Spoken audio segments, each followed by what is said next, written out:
as a criminal defense attorney, it takes a lot to shock me, but I didn't realize all the things that were going on with P. Diddy. And so when I decided to do the deep dive into the Cassie complaint, like mouth on the floor. Yeah. I kept reading and was just like, what in the world? And I feel so bad for Cassie that for 10 years you endured this abuse of this man who had you sign his label, who is giving all these wealth or expensive gifts, providing you with these hotel rooms and these apartments and everything, but not like the actual financial money of it. And then forcing you basically into sex trafficking. When I'm reading it, she's saying that not only did he provide ample amounts of drugs like cocaine, ketamine, marijuana, GHB, ecstasy, push them on you even when she didn't want to take them. He raped her at times. And then even the more dehumanizing, because what can even be more dehumanizing besides rape? But there's more. Right. Then bringing in male sex workers, having her sleep with the male sex workers as he watched, masturbated as he watched, and then basically played director and said, say it like this, put your hand here, pour this oil on her this way, and filmed her, and then would demoralize her later by making her watch the videos that he recorded of. And he used it as blackmail as well. Yeah. Like the world will know what you are. Yes. If you don't do X, Y, and Z. Yeah. Well, and let's back up a little bit, Sade. Can you give us a rundown on kind of what's going on with P. Diddy? Okay, so it kind of all sparked by when Cassie filed this federal complaint. Or I guess we should really say New York passed a statute, right, Amy, where they opened up the window for people to make claims of prior sexual assaults that may not have, where the statute of limitations may have passed previously. Right. Cassie files a complaint in federal court alleging what I just said, ongoing abuse from during the 10-year relationship that she had with Puff Daddy. And on top of the sexual stuff, he was also beating her. Yes, he beat her. And this is his wife, or is this a girlfriend? No, Cassie was his girlfriend. Okay. And she does, throughout the complaint, she even talks about how, at the time that she started dating him, she's 19, he's 37. He's with Kim Porter, who's now passed, but the mother of his children. He was actually still with her, living with her. And he starts this relationship with Cassie and kind of like this grooming of her, because it wasn't really a relationship in the beginning. It was really that she signed on to Bad Boy Records. And in that process, he then utilizes his position as her boss. And being 37 and she's 19, her coming into the industry and him being this mogul who created so many people that she felt as if she couldn't say no, right? Because her career is tied to it. And so that then starts the impetus for this relationship that really just goes down into the deep depths that we don't even see until later. And it's crazy because he had just received I think a Lifetime Achievement Award where he got up on stage, donates like millions of dollars to Howard University. And in it, when he says his thank yous, he thanks Cassie for being there during the dark and tragic times of his life. When she files this complaint in federal court alleging all of these things, the next day after the complaint was filed, he settles with her. And at that time, they don't tell us how much. Right. They just say he paid her. Right. And I remember sitting at home and saying, like discussing with my partner, like, hey, federal complaints filed and we just pay the next day. Yeah, it was true, whatever it was. And I had never even read it until now. I'm reading it and I'm like, oh my gosh. And at the same time, I'm seeing this leaked video from the hotel room where she is running out to, did you see it? No. Okay, no, go ahead. It's traumatizing. Well, in the complaint, you can watch it. It's triggering, but it is triggering. In the complaint, she described the incident, and so she didn't think what she was saying was true before, and not that it was obvious when he paid right away, and just the fact that she had the courage to put all of that out there is insane. But the video really validates it happens exactly how she alleges it, where he basically, and I think he's in a towel and she's like trying to escape from a hotel room, it looks like. So she's got her hood on and she's got a bag and she's walking. She doesn't even have her shoes on. She's bolting the door. She's hitting the elevator button and slipping her sneakers, trying to get out of there, and he comes running from the hotel room in his towel and he just beats her and drags her basically back in and knocks her to the ground, hecks her while she's on the ground twice. And it's very, he's the fact that he's wearing a towel feels very like he was in the shower or Cassie felt like she had a moment, right, where he wasn't walking. What she describes in the complaint was that he was sleeping, that he had already beat her earlier, that he had fallen asleep and she had used that as her window to run. And then he realized she wasn't there and he comes after her. And he even, so far, drags her. And then eventually when she's in a corner, he's like throwing vases that are in like the lobby atrium area of the floor. He's throwing them at her. And when I saw that video today and it was so triggering, but I had been seeing, and so now it's putting into perspective all the things I've seen people say, right? I've seen people say on social media, I believe Cassie now. Okay. And like, you mean to tell me that it took the video evidence of it for you to acknowledge that a woman said these things about a man? And what is it? Is it because he's a man? Or is it because of his wealth? Like, what is it? And why can we not just be believed? Right. I think a lot of it has to do with it's this celebrity that's been beloved for years. And so it's hard for some people to now think of him as this evil man, I think even when it came to like Bill Cosby and the R. Kellys and, all of that, I think we have a hard time, Michael Jackson. I think we have a hard time, we as people, as the community, as the public, we have a hard time disassociating our love for someone's work and artistry away from the human being. They're two separate things, but we can also, what they call it, cancel culture. We can also cancel you. Yeah. We're allowed to cancel you. Yeah. Especially for this. And I think to your point, Sade, the reactions to the video have been almost as triggering as the video. Yeah. To see people talk about it like, well, now we believe her. When really, if you think about it from our perspective, when she didn't just go, I would imagine she may have just filed this complaint. There were probably demands made. This was discussed that this happened to her before and there were opportunities maybe for him to settle. Or maybe it was I want to put this out there about him, which is even more courageous. But either way, to detail her abuse in that complaint for the whole nation to read that on its face, it makes me believe her. To have the courage to come out with those embarrassing and like humiliating moments that you went through, knowing that half the population is going to say, well, why didn't you leave? Why were you there? Why did you do it? To bring that is just so courageous of Kathy. I am curious if there was a final straw moment for her where she was like, I am going to bring this forward. Because do we know what years this all was happening or how long? It was over a span of 10 years. And I don't know what year it was that she left them. But the complaint does detail that when she finally had the courage to leave him, and there were times where she had the courage to leave and his people would go back and convince her. His people would say, if you want your contract, you got to come back. Or, if you want any type of success, you got to come back.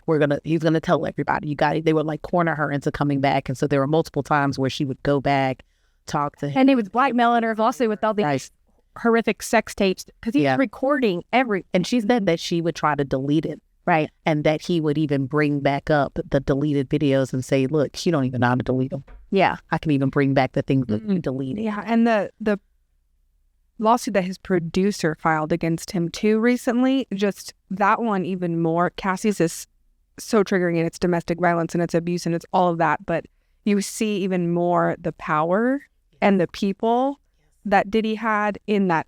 The producer really details that.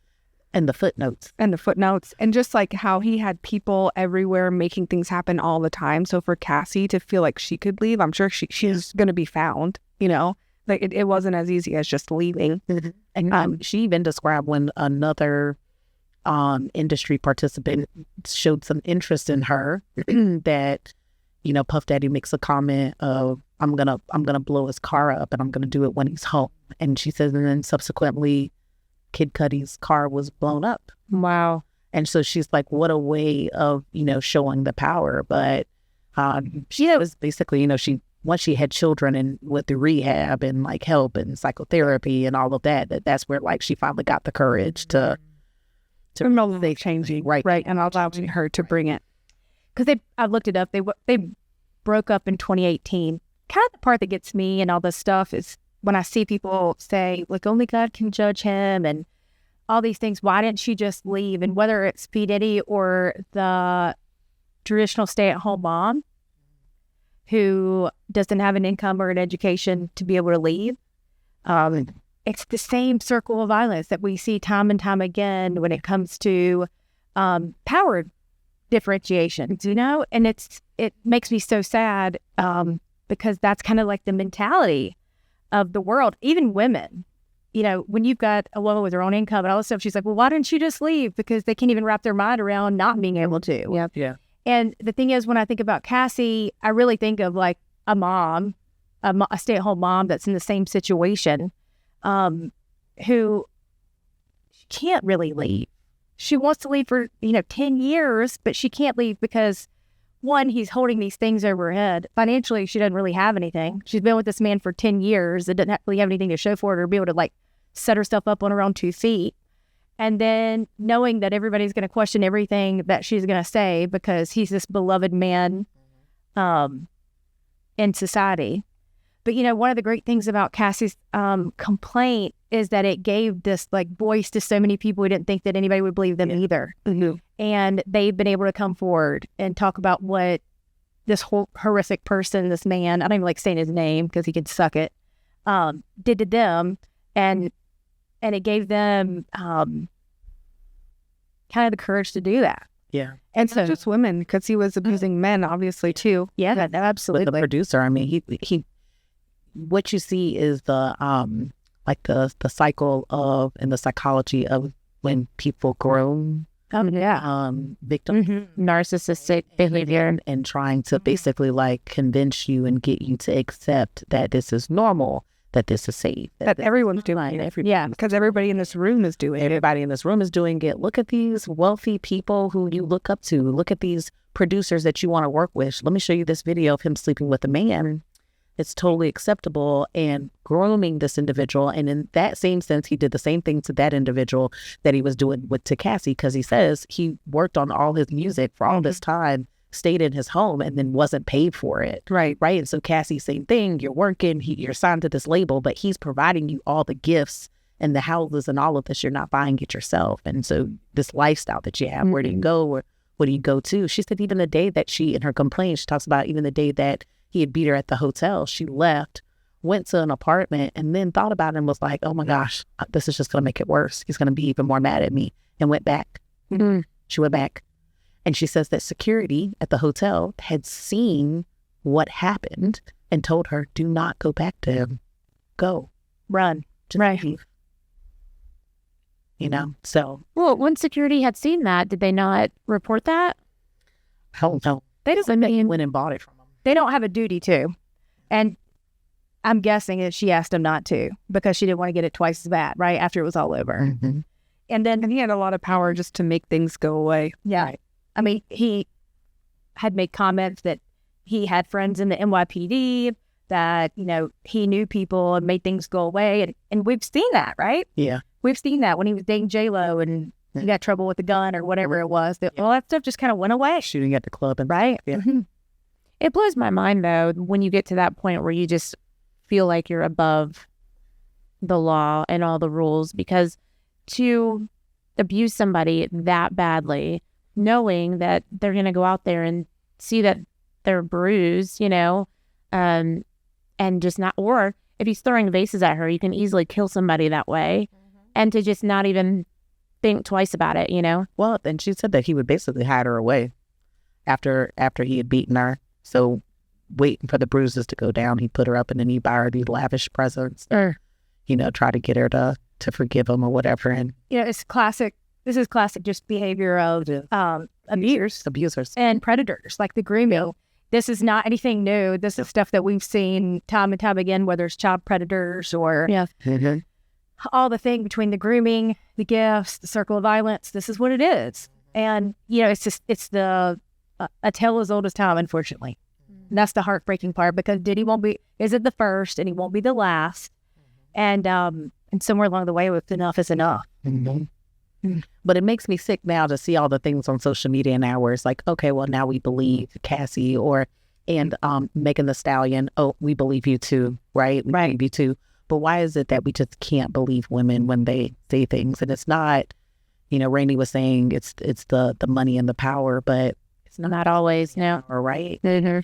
Amy, you had rolled Jane Doe cases and where the officers are abusing women, and it's not always the people with the money either. It's like, it's just, why are we as women not believed when we cry out for help and when we tell them of the stories of the abuse that we received? Why is it that the question is, why didn't she leave sooner? Why is it the shamed and blamed, right? Why is it, well, what was she wearing? Wearing, right? How much did you have to drink? It's newsflash. I can walk naked, drunk down the street, and no one gets to hurt me. No one gets to rape me. It's crazy. Yeah. It is sad. It's always a question of, why didn't she? What was she? It's never, what's wrong with her? Yeah. And that's just, that is the tale of all this time. And I don't think that gets better with this situation. It's not going to be the last, like you said, but thankful to Cassie for coming out with all of it, and the producer and everybody now having the courage to expose him. So hopefully he doesn't have that power anymore to hurt the next victim or things like that. But it's not always money and power, but I think in this situation especially, it's with the producer and with Cassie, and because who Diddy was and his connections, he really had the power to control their careers. Yeah. Like you saw, I know some Cassie songs, but Cassie never popped off like Beyonce or Rihanna or that kind of thing, because he can control. I'm going to make you successful, but only so successful because you have to stay here. Yeah. And the same with the producer. Like, you can help me on this, but he's really not going to open those doors. Right. Because he always wants you to think that he might if you do X. And so really using that power to manipulate their careers. Yeah. And making them feel like it's normal because everyone around him is doing it is just beyond sick. Yeah. I mean, that's the pattern of behavior that Harvey Weinstein had, right? Yeah. Right. Yeah, and R. Kelly. Yeah. And so it's disgusting. I don't know if there's another word for it. It's just disgusting. And I don't think that he's the only one probably participating in this. I don't think he's the last one to go down. Yeah, I think more and more details and more charges are coming out as more and more stories come out, because it's not just the 2 or 3 of them. I mean, people have discussed parties that he would have at his house where it was just a ton of underage girls.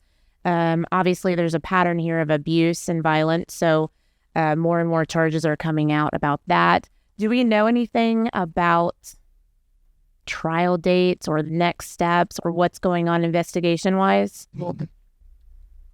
Right now, everything just a lot of charges are being pressed, right? Well, no. Haven't arrested him. No? Yeah. No. So we know that the abuse, they broke up in 2018. Okay. So California has come forward and said that this is beyond the statute of limitations from the video. So there's no criminal charges that'll be brought for that. And then we know the FBI raided his home. And we haven't heard any, but the feds, they build their case. When they bring their case, it's like hook, line, sinker, done. So I don't think we will see any charges for quite a while until they have a full investigation. Gotcha. Yeah, I've arrested, and correct me if I'm wrong, people around him, and some of them have already sort of started filled the beans. Yeah. Oh, that's going to happen a lot, I think, before they actually go and get him himself. And it'll be kind of like a case closed once he's arrested. I would hope. And it's my understanding that P. Diddy is in Bali right now, that when his home got raided, and this is what a lot of the news articles have talked about online, that he immediately got into his plane and left. And that wouldn't surprise me. I was positive Bali is not an extraditable, like they don't extradite from that country, which is also where I think Russell Simmons is living now, because it's alleged that he had it's rape. It's not having sex with underage girls. It's rape. Raped children. And that's where he took off and left too. Well, overall, would you say that times are changing and women are becoming more comfortable coming forward with these kinds of claims?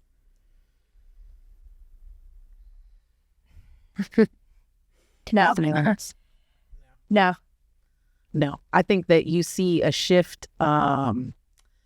I think you've seen a shift once the Me Too movement kind of came along, that you start seeing women come out or come forward about men who are more so in the limelight a little bit more. But I don't think that just in general that you see more women coming out. No, I don't think so. And the thing is, Rainey, you're never gonna know, because so oftentimes they go and they report it and they're not believed when they're reporting it. I mean, I've heard prosecutors say out their own mouth to me that they don't believe certain females at a college campus that's nearby when they make claims, and they're the prosecutor of these crimes. And so why did she lie?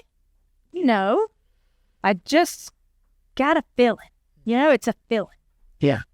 And I think that's like the hardest part of our job when we deal with cases like this, is that, they're immediately not believed, questioned. And I don't mean questioned as in to know what happened. I mean, their integrity is questioned, whether or not they wanted it, whether or not they deserved it because of they drank alcohol, or, what they were wearing. And, you're fighting, is he an athlete? You're fighting something that is so ingrained in our society and has been for so long. I mean, it's like Sarah said, they immediately start saying, well, what was she wearing? Why are we not, flip the script. Why are we saying that we should teach our girls to be safer? And I mean, we should, right? Because that's just the world we live in. Yeah. We should be flipping how words have meaning, right? So why don't we say, why are men raping women? Why are boys thinking that they can go to a party and if a girl is drunk, that he can have sex with her unconsciously and rape her? Like, these are the things that we should be saying. We should be asking questions about why she did what she did. We should be asking why he did what he did. And that needs to be the conversation when we talk about rape and sexual assault, not about what the victim was wearing, whether she drank alcohol. Because this is the deal. I can have a boyfriend. I don't think Justin would like it. I have a boyfriend and I can have sex with him and everything can be good. And then I can say, I don't want to have sex with you. That doesn't mean he gets to rape me. Correct. That doesn't negate that he gets to hold me down and rape me. And that's the problem with prosecutors, especially especially with date rape and stuff like that, that they have this cordial, not the prosecutor, but the victim and the assailant have this cordial relationship. And so you see text messages where everybody's good, everything's great, but she said no. And that's not enough for most people. And that's insane to me. It's absolutely insane. I'm going to get all upset. It's not, and it's not just that happens in relationships where people are married also. Oh, and that's the worst. And that's when almost nothing is done every time because he's your husband. And so then to leave, it's not as easy as just break up with my boyfriend and move out. I have to get a divorce, and so it's even worse in situations where women are married to their abuser. Oh yeah, absolutely. And I disagree. I think that the Me Too movement has maybe made some women more comfortable coming forward. I don't think it's made men believe us more. Right. I think it's made men believe us less and they hate it. Right. But I think women believe women more. In a world where we are all sitting here saying, when she comes to me, I'm going to believe her first. And kind of starting to have each other's backs, right? And believe each other and stand together. So when I see someone come forward, I feel like I'm going to come forward too, so they believe her. And that's giving us that power. But I think more women are coming forward after Me Too, but I think it's probably still 2% of women who are in abusive situations. Wow. It's not all women still are coming forward. It's just a little bit more. So we're like the tip of the iceberg of the abuse that's going on. And it's like we as women finally got the courage to say, and it's because other women are saying Me Too, like literally, right? That you feel for. But the men, I don't feel like believe us still. And I don't know that they ever will. But the power in us believing each other, I think, is really what's taken down R. Kelly. Right. So to take down Diddy, and in your local abusers too, is going to be all of us sticking together and saying no. Well, and just to play devil's advocate a little bit, not that this is the stance that I take, but just I think there's a little bit of like a good old boy system happening between the men because of the very few instances where women lied to get back at an ex-boyfriend or someone they were dating or whatever, lied about being raped or whatever, and that came out. And then, so anybody who comes forward with real allegations, the guys were like, oh, well, this one person over here lied, so you're unbelievable. In the numbers of sexual assaults, the women that do that is so minuscule. Yeah. It's like a half of a half of a half of a half of a percent. Because to come forward with the accusation of sexual assault is probably the most intimately scary, degrading, dehumanizing moment of your life. And the women, it doesn't happen. It just doesn't happen. There's a rare occasion that it happens, but it just is so rare. And can you name an occasion where that happened? I can't. Can you? Where what happened? The woman lied. I can't right now, but when you ask people that, and they ask that question, you say, well, name when, like, give me an example of when that happened. Yeah. I could definitely look one up right now because it's been in news stories before, but I think that one very tiny, 1 in a million chance, then people use it as a crutch. Like, oh, once upon a time, somebody lied because they were mad at their boyfriend. And so who knows if everybody's telling the truth. It's like that viral. I don't know if it ever got prosecuted. I can't even get real rapes prosecuted, much less fake ones. Yeah. Yeah, like when has that happen? And then it goes like the viral TikTok. Have you guys seen it where you're stranded on an island in the woods and you had to be stuck with a man or a bear? Right. I have bear all day, and all the women are like, two bears. But if a bear attacks me, everyone's going to believe me, and if a man attacks me, no one's going to believe me. It's not sad. That's so sad when you really think about it. I love to watch the videos when they ask the dads of little girls. Yeah, who would you rather? And he's like, well, what kind of man? We don't know. He's like, oh, then I take the bear all day. Yeah, even my kid's got a chance. Even they choose the bear. Yeah. That's crazy. I love it when they ask the bear hunter, the guy who's been attacked by a bear twice. He hunts bears up in North Carolina. He has like a shirt on. He's a bear hunter. He's like, oh, I've hunted bears for 40 years. And they're like, well, Daddy, what would you do because he had 4 daughters. Would you rather one of us be out in the woods with a bear or a man? And he goes, you could, and it's really funny when you see these because you see the process of them understanding. And it's like, And he goes, I'll take a bear all day long. I want you to be with a bear. Yeah. Bears, 99% of the time, don't mess with you. Yeah. That's, it's an interesting perspective to think about the fathers of these girls. I mean, but isn't it sad that you have to have a little, like we almost think that you have to have a little girl to be able to appreciate. Yeah, what about the fathers of the sons? Right? Yeah. Yeah, true. Exactly. They're the problem. I mean, that's where the problem starts. Yeah. Very true. We're not with the fathers of the girls. Well, and how many times do we see that it's a repeated cycle that the abuser's dad abused him or his mom, Well, assholes raise assholes, right? Yeah. It's been my experience. It's terrible, that cycle. 99% of the time, it's not out of left field. No one saw it coming. It's because, monkey see, monkey do. And, when people grow up watching abuse in their families, one of two things happens. Either you go straight to it or you become exactly opposite of it. And the best example of that is when you see alcoholics in families. You either are a drinker, like you're an alcoholic too, or you don't touch it usually. And the same thing goes with abuse. So, like I said, assholes raise assholes, and you learn that from somewhere. There are the occasions. There's always the exception to the rule, but 99% of the time, they learned it from someone. Yeah. Yep. So, Amy, with the sexual assault cases that you've seen with the lovely law firm, what is the biggest obstacle that you have to overcome to help get them, some help with the case? Men. Like, is there a certain angle that you have to take? Men. Is this thing on? Testing men? Period. Men. Those cases are the hardest. The first thing that women are usually worried about when we go into sexual assault cases is that no one's going to believe them, right? They're going to believe the man, or that they're gonna be shamed for being a victim of sexual assault. That they're not going to have a value anymore. That everybody's going to look at them. They're not going to believe them, and then You're going to have to carry that around forever. yeah. And then, it's like, we look at these sexual assault cases and they're always like, well, you're going to ruin his life. Are you fucking kidding me? Oh, no one's ever asking like how her life is ruined. Right. Let me just tell you something. I would rather die than be raped. I'm just going to be completely honest with you. Because it's a thing that you carry with you for the rest of your life. No, I would agree with you.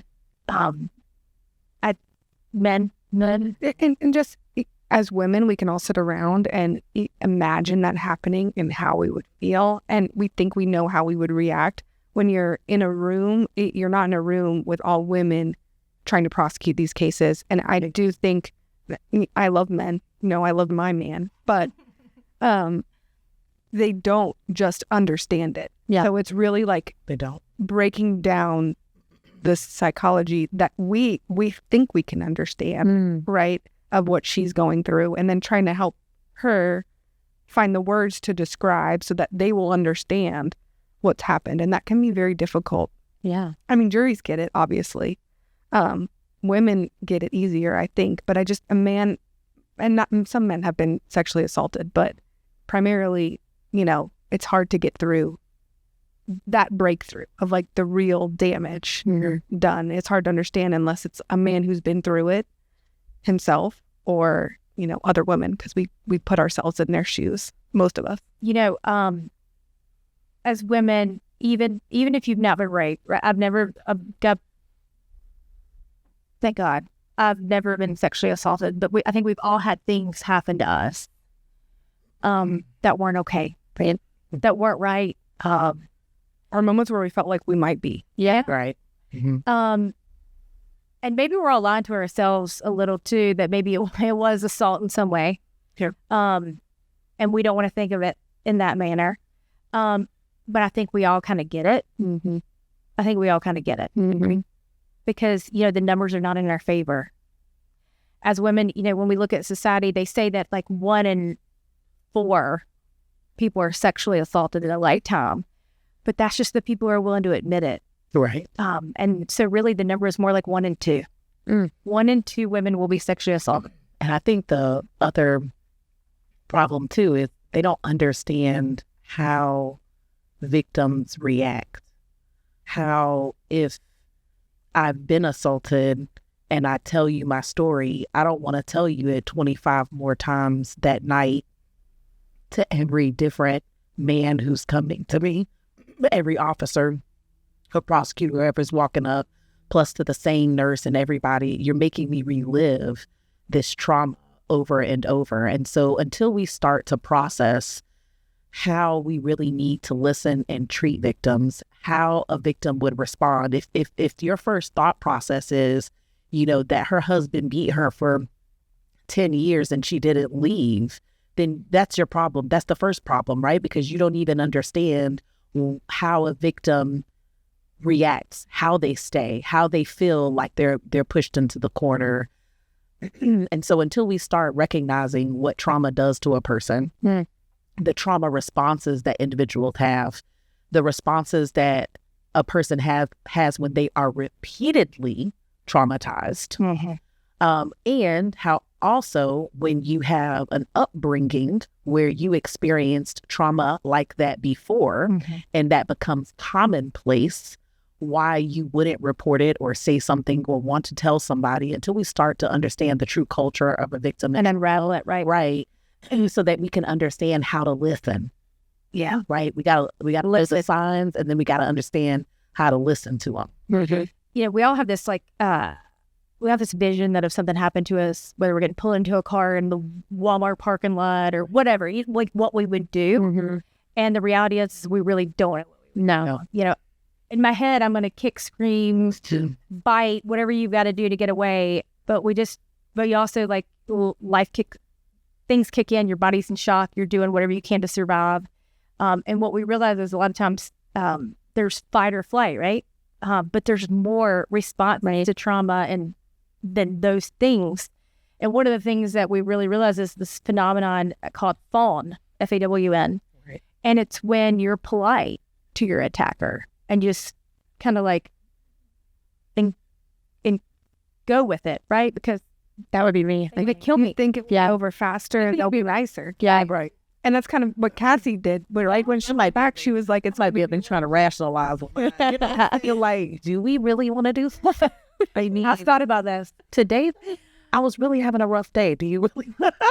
It's the same though, I think, with abuse too. Like, you know, back to Cassie and things like that. The first question is, why didn't you leave? And we can all sit here and say, well, if he did that to me the first time, I would have left. Yeah. And it's like when it happens to you, or you know, and you don't leave right away, Mm-hmm. and it keeps on happening, and all of a sudden you find yourself in this pattern that you're in it so deep that it looks like there is no way out. Yeah. Well, this is not a stranger who's done this to you. You have built a relationship at that point. It doesn't just go from 0 to being beat, because that would be kind of like a stranger abducting you and doing that. They have spent most of the time years kind of molding you, the grooming of getting you to trust them. They are like your mentor. You respect them. You love them. You think they are awesome. You know, and so then this wave of going back and forth happens because you think so highly of them and you don't know how you could live without them. So I think there's also that when people first hear it, oh no, like if they beat me up like that, I'd be out. Well, I mean, maybe if it was a stranger, but since you've been on this roller coaster with this person, And they're it's very different. It's like by the time you realize it's happening to you, Mhm. it's too late to get out Mhm. easily. These are master manipulators, and they always come back with the biggest of, I am so I don't know what happened. Lavish gift. Yes, the gifts, like that will never happen again. Go record a song. We're Yeah. gonna make millions of dollars. Yeah. So it's an emotional roller coaster. It's totally, there's a lot more to it than people realize when they first see it on the outside. God bless the man that she is, Cassie has since got married. And I think she has a kid. God bless him, because I pray and I hope that he is the most loving, gentle human being that ever walked the face of the earth for her, because that's what she deserves after all. Mhm. Yeah. She deserved that before that, but she definitely deserves it. Did you guys watch the apology video? Yeah. I couldn't get through all of it. I didn't watch it all either. Apology from P. Diddy. Yeah, he released a video now after The nerve. he doesn't release a video, right? Not after it's filed, not after he's settled, Yeah. but after the video happening comes out, which is What does he say? What can you even say? I mean, it was. I've learned from my mistakes. I'm different now. I'm different. Same stuff. I was distraught when it happened, and I'm distraught now. Like, But you know what? Those allegations of that particular beating was in her civil complaint when she sued him. And after that came out, he made a statement that she was the biggest liar ever. yep. And none of that was true. But now it's all true. It was true. And he really it's all a show. Yeah. Well, he could take his razzle dazzle somewhere else. Yeah. That It's not quite as dazzling as it used to be. We just suck it. Would you say in most cases that this happens when there's somebody in the position of power? Well, I mean, You know, like it's a police officer, a boss, a well-known, well, the problem is it's power is different for everybody. right? Correct. So, you're a stay-at-home mom. You have no stream of income. He's giving you an allowance.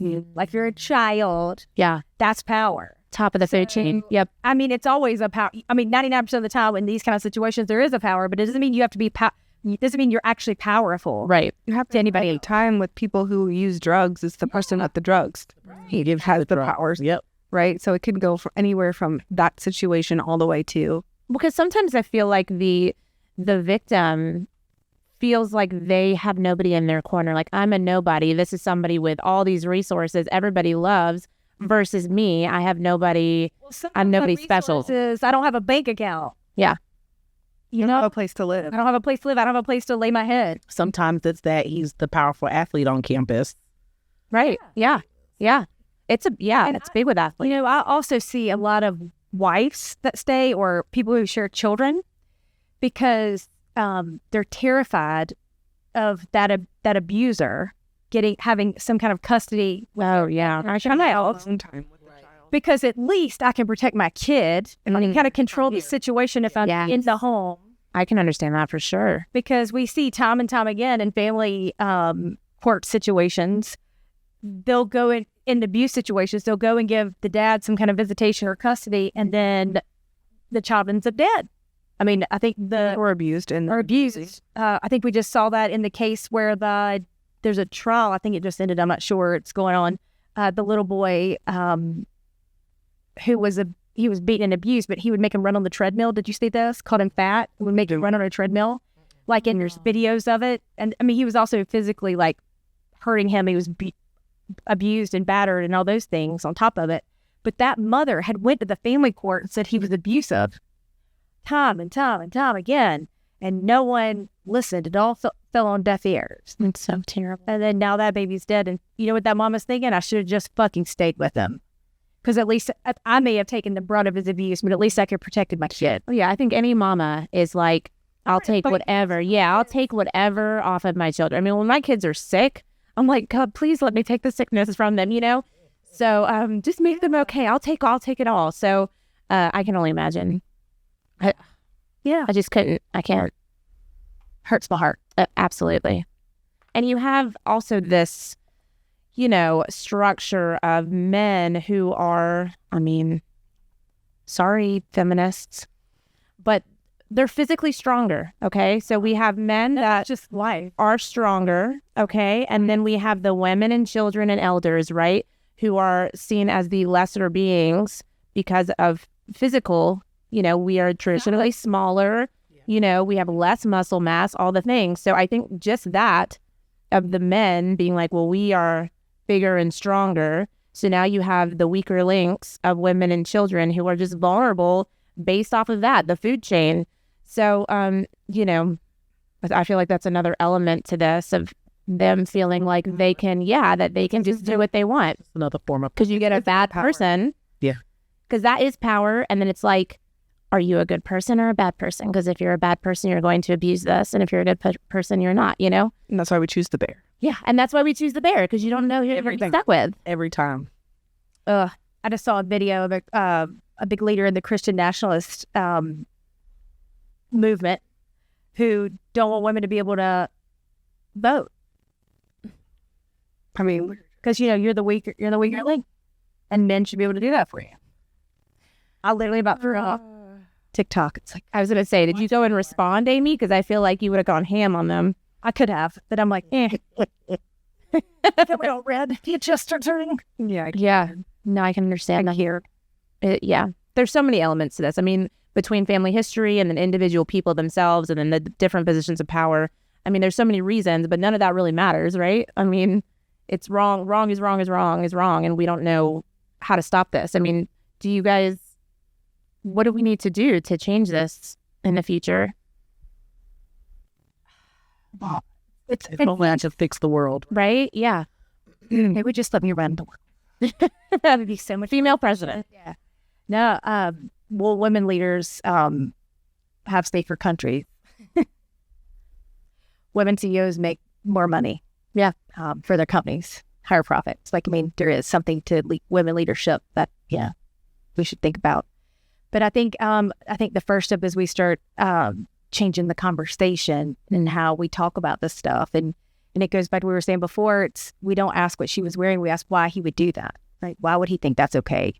And we focus it around the important part about who did the crime, right? Who did the abuse, and start questioning why he did it and how it would change her life.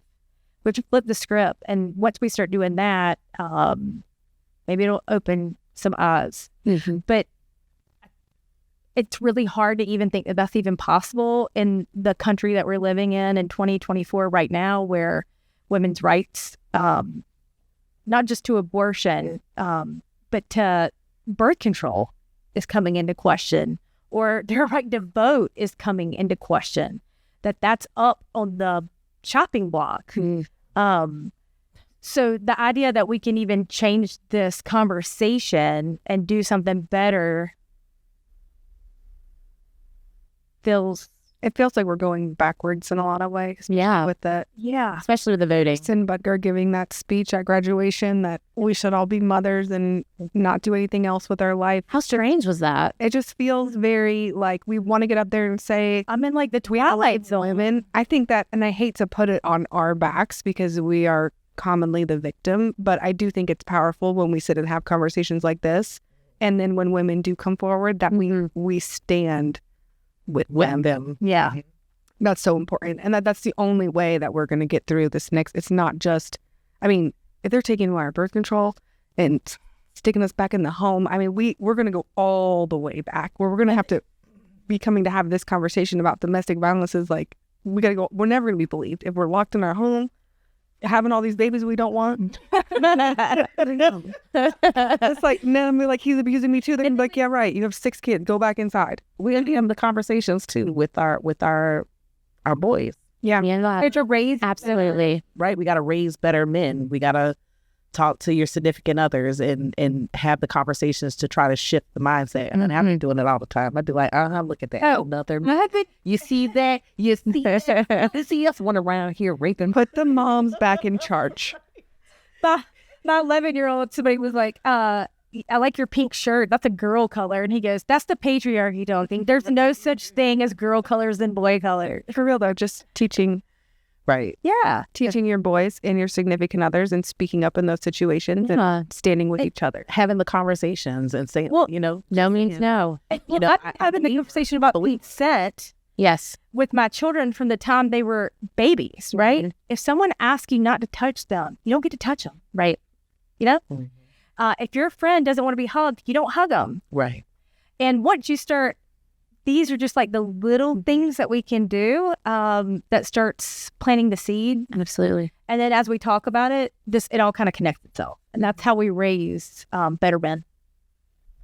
So yeah, it's up to us, I guess. Yeah, I hate to say it, ladies, but it's up to us. And, you know, it's firms like ours and people like Amy who provide a safe space for women to come forward in the community. Those women, you, everyone who's here ready to stand up for the woman who really doesn't have a voice, doesn't know how to go to court, doesn't know how to do those things, to give that woman a voice and to help her be believed. Because it does make a big difference when someone, a lawyer, says this happened to her. People are more likely to listen. Yeah. Unfortunately, but for women in law and women in power, right, to use that power to help people who don't have them. Absolutely. That's what I was going to say too, because lawyers are really looked at as one of those places of power. So number one, thank God for female attorneys that you guys are now in that position to speak for other women. Amy is really, really great at not only storytelling and doing all of her research to tell your story in the best possible way, but also as someone for you to tell these horrible things to. Amy's like this really strange hodgepodge of like, you know, mama bear and best friend and therapist and attorney and, you know, ninja, bulldog. I mean, like all these things. When people ask me about Amy and tell me to like describe her, I'm like, I don't know, because there's so many different things in there, but it makes her amazing at what she does. And so, you know, Amy, if there are people who are kind of on the fence, they've been abused, they don't know what to do, they're worried about coming forward, you know, what would you say to them? Unfortunately, you're not alone, but you're also, you're not alone in the battle of it, I guess, in the struggle of it. And you can call me and we can talk about it. And I can kind of give you your options. And sometimes it's just saying it out loud that you need is what you need. Sometimes advice, sometimes it's just somebody to listen. But we can do that. I can do that for you because you're not alone and you don't have to go through this by yourself. And I can help get resources for you and counseling and all those things to help you through this. You know, the first thing that women say to me is, oh, it's okay. And I'm like, no, it's not okay. Yeah. What happened to you is not okay. You're okay. And you're going to be okay.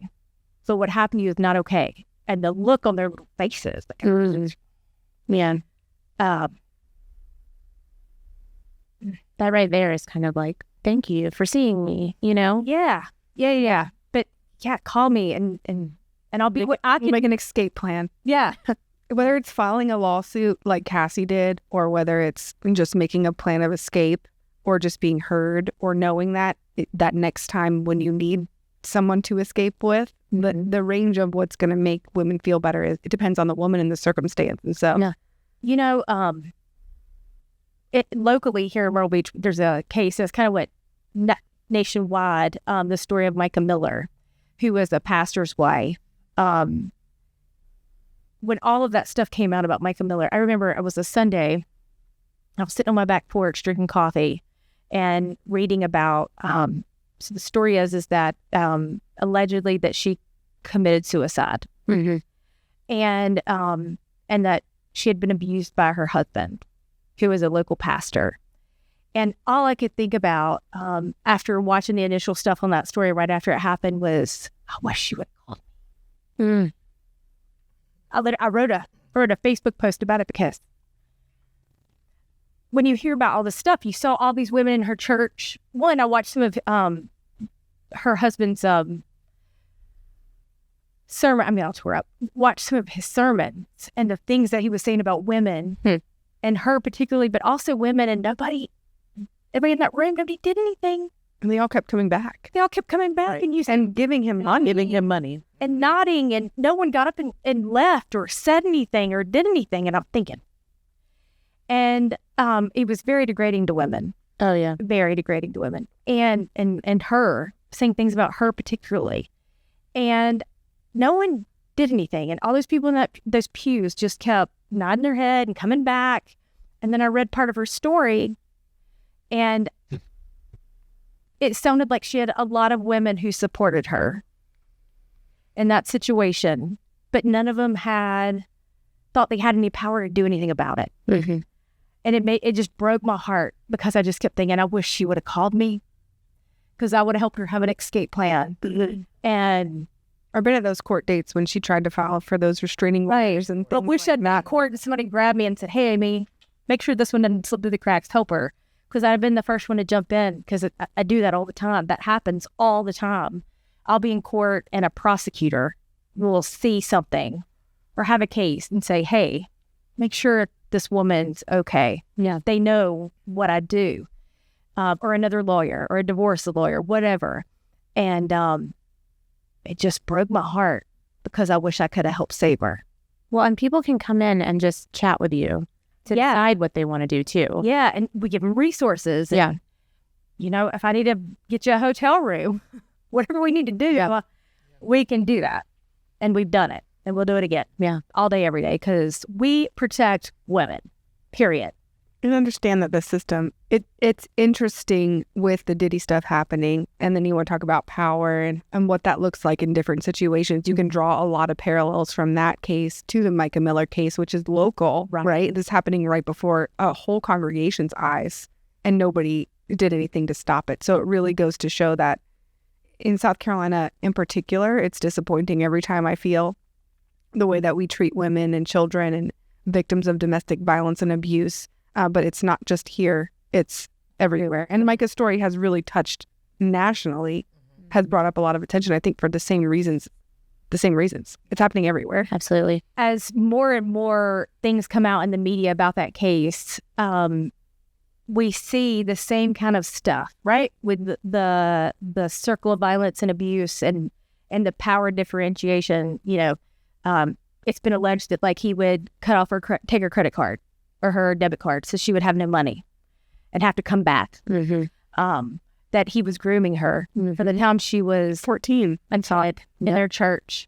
You know, a lot of these news reports, and these are all allegations. We've seen some of it, but we've seen a lot of witnesses come forward in the news, and they're telling their story. And what we've learned is that Micah Miller endured some of the most horrific psychological, religious, and sexual abuse that one can endure. She deserves so much better. Mm-hmm. She deserves so much better. And it's just his first wife, right? It's kind of crazy. You want to talk about not believing women, right? Right. First wife, and the apology video. I mean, his first wife alleged cheating. He was caught cheating, and he gives this apology to his church, the apology video, and just kind of like Brushed into the... And then Micah is alleging this abuse too. And so why is it so difficult for people to believe these women? How many times do you have to hear it before you don't defend him? Stop going to that church at a minimum. Right. You know, like God is not in this place if these things are being alleged. Well, and real quick, just out of curiosity, I mean, as you guys know, I'm just the host, so I don't know all this law stuff. But with the statute of limitations on that one hotel video, going back to P. Diddy, do you agree with this whole, like, the law of the statute of limitations with that? South Carolina, we don't have statute of limitations. Okay. Nope. On crimes. Yeah. Only on civil cases. And how do you feel about that? Like, do you agree with that there is no shouldn't be a statute of limitations? It depends. Yeah. I'm like, I can see times where I wish there were, when someone's coming forward at such a late date and there's no evidence any evidence that could have been obtained is impossible to get. Gotcha. And so, like, I can see where that's a problem. But then there's also times where, you know, I've had family members who were sexually assaulted as children, right? Who you didn't know any better. Your family knew it was going on. No one said anything. And it wasn't until you got out of the home, someone listened. Got some therapy. Right. Got therapy. You realize it wasn't your fault. You realize what was happening to you and that you were being groomed. You realize that you're in this cycle of abuse because everybody, you know, back in the days, it's like, well, and not back, it's still today, right? Right. Like, oh, Chester, just stay away from Uncle Chester. Okay. Right. But, and that's commonplace in places and when it shouldn't be, right? And so there's times where someone who's been abused 20 years ago can come forward now and say it. And so that evidence that could have substantiated that it happened doesn't exist, but it does not take away that person was abused 20 years ago. Mm-hmm. And so I absolutely believe, and even in instances like that despite the fact that all this time has passed, that they still need their justice too. Yeah. Yeah. I think that it depends on the crime. Yeah, that's what I was going to say. And so I think for sexual assault and domestic violence and abuse, I think the benefit of not having that statute of limitations outweighs any, you know, false report later or whatever. And I have a friend who was abused. And that abuse, especially, you know, your brain will they're studying the fawn response and things like that. Your brain will do things to protect you. So she didn't even remember that she was abused until 15 years later. And then her friend came to her and said, I was abused by this person, and it came rushing back to her, all that she went through. So when you're a kid, it'll protect you. And so, wow.